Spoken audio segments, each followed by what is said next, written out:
Selamat pagi Bu, perkenalkan saya Chandra Alfredo Marpaung dengan NIM 2417050044. Pada video kali ini saya akan menjelaskan alur akuntansi biaya pabrikasi mulai dari pengeluaran kas untuk membeli bahan baku, proses produksi, sampai terbentuknya harga pokok penjualan.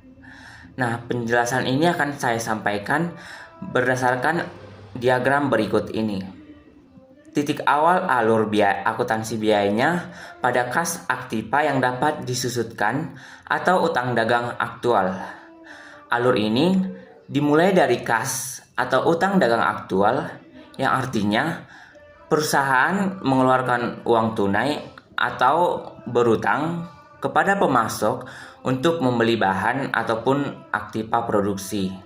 Nah, jadi kas terjadi jika dibayar tunai, sedangkan utang dagang terjadi jika pembelian dilakukan secara kredit. Nah, contoh mungkin aktiva yang dapat disusutkan itu seperti mesin produksi yang biayanya tidak langsung habis, tapi dapat disusutkan selama beberapa tahun sesuai dengan mesinnya. Kemudian dilanjut dengan biaya bahan baku yang dibeli. Nah, dari kas atau utang dagang, perusahaan dapat melakukan pembelian bahan baku. Nah, pada tahap ini biaya tersebut belum menjadi beban, melainkan dicatat sebagai biaya bahan baku yang dibeli, yang artinya uang sudah keluar atau uang sudah timbul, tetapi bahan bakunya belum dipakai dalam produksi. Nah, selanjutnya persediaan bahan baku, bahan belum diproses. Nah, bahan baku yang dibeli tadi kemudian dicatat sebagai persediaan bahan baku, yaitu yang masih disimpan tetapi belum digunakan dalam proses produksi.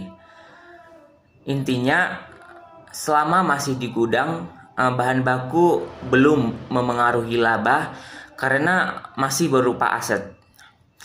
Kemudian dilanjutkan pada tahap biaya pabrikasi, yaitu biaya inti dalam produksi. Ketika bahan baku mulai digunakan dalam proses produksi tadi, maka biaya tersebut akan masuk ke dalam biaya pabrikasi yang terdiri dari 3 komponen utama. Yang pertama, bahan baku langsung. Bahan baku langsung adalah bahan utama yang secara langsung membentuk produk jadi dan dapat diidentifikasi secara jelas. Contohnya, misal pada pembuatan meja, kayu disebut sebagai bahan baku langsung, atau pada pembuatan kue, tepung menjadi bahan baku langsung pada pembuatan kue. Kemudian yang kedua itu ada tenaga kerja langsung. Nah, tenaga kerja langsung ini adalah tenaga kerja yang terlibat langsung dalam proses produksi dan hasil kerjanya dapat ditelusuri ke produk. Contoh dari tenaga kerja langsung ini yaitu karyawan yang membuat meja tadi, atau karyawan atau juru masak yang membuat kue tadi.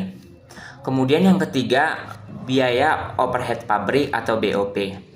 Nah, BOP ini adalah semua biaya produksi selain bahan baku langsung dan tenaga kerja langsung. Contoh dari BOP ini yaitu tenaga kerja tidak langsung. Tenaga kerja tidak langsung ini misalkan satpam ataupun security atau manajer pabrik atau supervisor. Kemudian contoh yang kedua dari BOP ini yaitu bahan penolong. Bahan penolong ini misalnya pada pembuatan meja tadi, bahan penolongnya itu paku. Kemudian contoh yang ketiga itu listrik pabrik. Nah, jadi intinya BOP ini tidak bisa ditelusuri langsung ke satu produk, tetapi wajib dibebankan. Kemudian masuk ke tahap produk dalam proses produksi sedang berjalan. Nah, ketiga biaya produksi tadi, yaitu bahan baku, tenaga kerja langsung, dan BOP, dikumpulkan ke dalam produk dalam proses, yang artinya barang belum selesai, tetapi nilainya sudah mengandung biaya produksi. Kemudian ke tahap selanjutnya, harga pokok produk selesai. Nah, pada tahap ini produksi sudah selesai.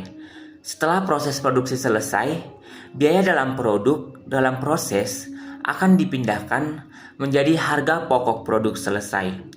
Ini menunjukkan produk sudah siap dijual. Nah, biaya produksinya juga sudah lengkap. Kemudian tahap yang selanjutnya, persediaan produk selesai. Nah, ini produk ini sudah siap dijual tetapi belum laku. Produk yang sudah selesai ini tetapi belum terjual dapat dicatat sebagai persediaan produk selesai. Intinya, selama belum terjual, produk ini masih menjadi aset dan belum menjadi beban. Dan yang terakhir itu masuk ke tahap harga pokok penjualan. Nah, biaya yang memengaruhi laba ketika produk selesai dijual, maka nilainya akan dipindahkan dari persediaan produk selesai menjadi harga pokok penjualan. Inti titik krusial dari tahap ini yaitu harga pokok penjualan inilah yang akan mengurangi pendapatan, kemudian menentukan laba ataupun rugi perusahaan.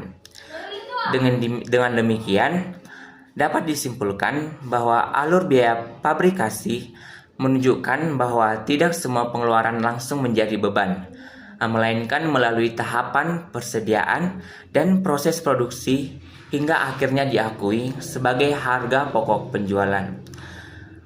Demikian dari video saya. Terima kasih.